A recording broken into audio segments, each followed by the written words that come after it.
അതിഷി മാർലേന ഇപ്പോൾ ഡൽഹിയുടെ പുതിയ വനിതാ മുഖ്യമന്ത്രിയെ സ്ഥാനമേറ്റിരിക്കുകയാണ്. ഇവർ ഏകദേശം മൂന്നാമത്തെ വനിതാ മുഖ്യമന്ത്രി ആവുകയാണ് ഡൽഹിയിലെ. അരവിന്ദ് കെജ്രിവാൾ ഇപ്പോൾ രാജിവെക്കുന്ന ആ ഒരു അവസ്ഥയിലാണ് അതിഷി മാർലേന പുതിയ ഡൽഹിയുടെ മുഖ്യമന്ത്രിയെ സ്ഥാനമേറ്റിരിക്കുന്നത്. സുനിത കെജ്രിവാൾ ആണ് ഈ സ്ഥാനത്തേക്ക് വരിക എന്നാണ് കേട്ടിരുന്നതെങ്കിലും പക്ഷേ ഈ പേരിലേക്ക് അല്ലെങ്കിൽ മുഖ്യമന്ത്രി സ്ഥാനത്തിലേക്ക് അതിഷി മാർലേന എത്തുകയായിരുന്നു. അരവിന്ദ് കെജ്രിവാളിന്റെ കേസുകളുമൊക്കെയായി ബന്ധപ്പെട്ട് സുനിത കെജ്രിവാളിന്റെ പേര് വളരെയധികം ഉയർന്നു വന്നിരുന്നു. എന്നാൽ ഒരു കുടുംബ പശ്ചാത്തലത്തിൽ അല്ലെങ്കിൽ കുടുംബ പാരമ്പര്യത്തിലേക്കോ ഈ രാഷ്ട്രീയത്തെ തിരിച്ചുവിടാതെ ഇരിക്കാനുള്ള ഒരു വ്യക്തമായിട്ടുള്ള ഒരു നീക്കമായിട്ടാണ് ഇപ്പോൾ അതിഷി മാർലേനയുടെ ഈ ഒരു സ്ഥാനാർത്ഥിത്വം അല്ലെങ്കിൽ മുഖ്യമന്ത്രി സ്ഥാനാർത്ഥിത്വത്തെ വിലയിരുത്തുന്നത്. ഡൽഹി ഇതിനു മുൻപും സ്ത്രീകൾ ഭരിച്ചിട്ടുണ്ട്. ഇതിനു മുൻപ് സുഷമ സ്വരാജും ഷീല ദീക്ഷിത്തും ഒക്കെ ഡൽഹി ഭരിച്ച വളരെ പ്രശസ്തരായിട്ടുള്ള സ്ത്രീകൾ തന്നെയാണ്. പല പ്രാവശ്യം ഡൽഹിയുടെ അല്ലെങ്കിൽ തലസ്ഥാനത്തിന്റെ തലപ്പത്തിരുന്ന നമ്മുടെ ഷീല ദീക്ഷിത്തിനെ തോൽപ്പിച്ചുകൊണ്ടാണ് അരവിന്ദ് കെജ്രിവാൾ ആ സ്ഥാനത്തേക്ക് വന്നത്. എന്നാൽ പിന്നീട് ഇപ്പോൾ ഉണ്ടാക്കിയ രാഷ്ട്രീയ കോലാഹലത്തിന്റെ ഫലമായിട്ടാണ് അദ്ദേഹത്തിന് തന്റെ മുഖ്യമന്ത്രി സ്ഥാനം ഒഴിയേണ്ടി വന്നിരിക്കുന്നത്.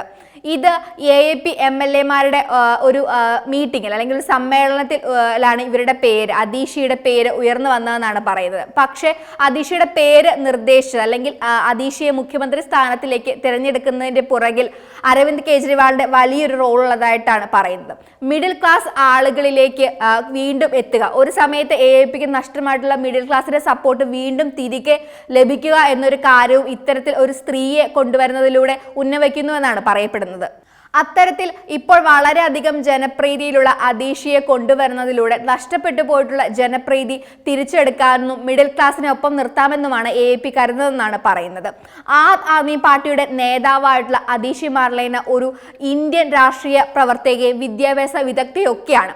ഡൽഹിയിലെ വിദ്യാഭ്യാസ സംവിധാനത്തെ മെച്ചപ്പെടുത്തുന്നതിന് വേണ്ടിയിട്ട് വളരെ വലിയൊരു പ്രാധാന്യം വഹിച്ചൊരു വ്യക്തി തന്നെയാണ് അതിഷി. 1981 ഡൽഹിയിൽ അതിഷി ജനിച്ചത്. IAS ഉദ്യോഗസ്ഥരായ 2 മാതാപിതാക്കളുടെ മകളാണ് അതിഷി.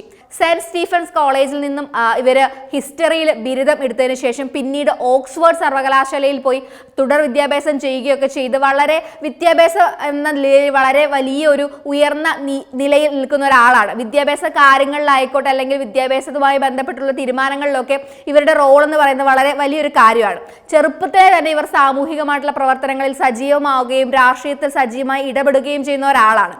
2013 ആദ്മി പാർട്ടിയിൽ ഇവർ ചേരുകയായിരുന്നു. പിന്നീട് അങ്ങനെ ആദ്മി പാർട്ടിയിൽ ചേർന്നതിന് ശേഷം ഡൽഹി സർക്കാരിന്റെ വിദ്യാഭ്യാസ പ്രവർത്തനങ്ങളുടെ ഒരു ഉപദേഷ്ടാവായിട്ടാണ് ഇവർ പ്രധാനമായിട്ടും സേവനം അനുഷ്ഠിച്ചിട്ടുള്ളത്. 2015 മുതൽ 2019 വരെയുള്ള ഒരു കാലഘട്ടത്തിൽ ഡൽഹിയിലെ സർക്കാർ സ്കൂളുകളുടെ പ്രവർത്തന ശൈലിയിൽ വളരെ വലിയ മാറ്റങ്ങൾ വരുത്താൻ ഇവർക്ക് കഴിഞ്ഞിട്ടുണ്ട്. അതുകൊണ്ട് തന്നെ ഒരു വിദ്യാഭ്യാസത്തിന്റെ മേഖലയിൽ ഒരു മിടുക്കിയായിട്ട് അല്ലെങ്കിൽ പ്രഗത്ഭയായിട്ടാണ് ഇവരെ കണക്കാക്കുന്നത്. ഇതിലൂടെ ദേശീയ ശ്രദ്ധ നേടുകയും വളരെയധികം പ്രശസ്തി നേടുകയും ഇവർ ചെയ്തതാണ്. ഹാപ്പിനെസ് കരിക്കുലം പോലുള്ള വ്യത്യസ്തമായിട്ടുള്ള വിദ്യാഭ്യാസ പദ്ധതികൾ രൂപകൽപ്പന ചെയ്യുകയും അതിലൂടെ പ്രായോഗികമായ വിജ്ഞാനത്തിലൂടെ കുട്ടികളുടെ വിദ്യാഭ്യാസം അല്ലെങ്കിൽ കുട്ടികളുടെ വിദ്യാഭ്യാസ സംവിധാനത്തെ മെച്ചപ്പെടുത്താൻ ശ്രമിക്കുകയൊക്കെ ചെയ്ത ആളാണ് അതിഷി. 2020 ഇവർ ഡൽഹി നിയമസഭാ തിരഞ്ഞെടുപ്പിലേക്ക് മത്സരിക്കുകയും ആ മത്സരത്തിൽ വലിയ വിജയം നേടുകയും ചെയ്തതാണ്. അങ്ങനെ അവർ കലാകാജി മണ്ഡലത്തെ പ്രതിനിധീകരിച്ചാണ് നിയമസഭയിൽ എത്തിയത്. ഇവർ മുന്നോട്ട് വെച്ചിട്ടുള്ള സ്ത്രീകൾക്കും കുട്ടികൾക്കും വേണ്ടിയുള്ള വിദ്യാഭ്യാസം, അവരുടെ ആരോഗ്യ സംരക്ഷണം, സുരക്ഷ അല്ലെങ്കിൽ ഇതൊക്കെ മെച്ചപ്പെടുത്തുന്ന കാര്യങ്ങളിലുള്ള ഇവരുടെ നിലപാടുകൾ, അവരുടെ ഇടപെടലുകളൊക്കെ വളരെയധികം ശ്രദ്ധേയമായിട്ടൊരു കാര്യമാണ്. ഈ കഴിഞ്ഞ കാലഘട്ടങ്ങളിലെല്ലാം അതായത് അരവിന്ദ് കെജ്രിവാളിന് നേരിട്ട് രാഷ്ട്രീയത്തിൽ ഇടപെടാൻ സാധിക്കാതിരുന്ന സമയങ്ങളിലെല്ലാം ആ സ്ഥാനം ഏറ്റെടുത്ത് വളരെ വൃത്തിയോടെ ചെയ്തു വന്ന ഒരാളാണ് അതിഷി. അതുകൊണ്ട് തന്നെ ഇവരുടെ ഈ റോളും ഇവരുടെ വിദ്യാഭ്യാസത്തിലുള്ള ഇത്ര ഒരു പ്രാഗൽഭ്യവും ഇവരുടെ കഴിവുമെല്ലാം ഇന്ത്യൻ രാഷ്ട്രീയത്തിലും നമ്മുടെ തലസ്ഥാന നഗരിയിലും പ്രതിഫലിക്കും എന്ന് തന്നെയാണ് വിലയിരുത്തുന്നത്.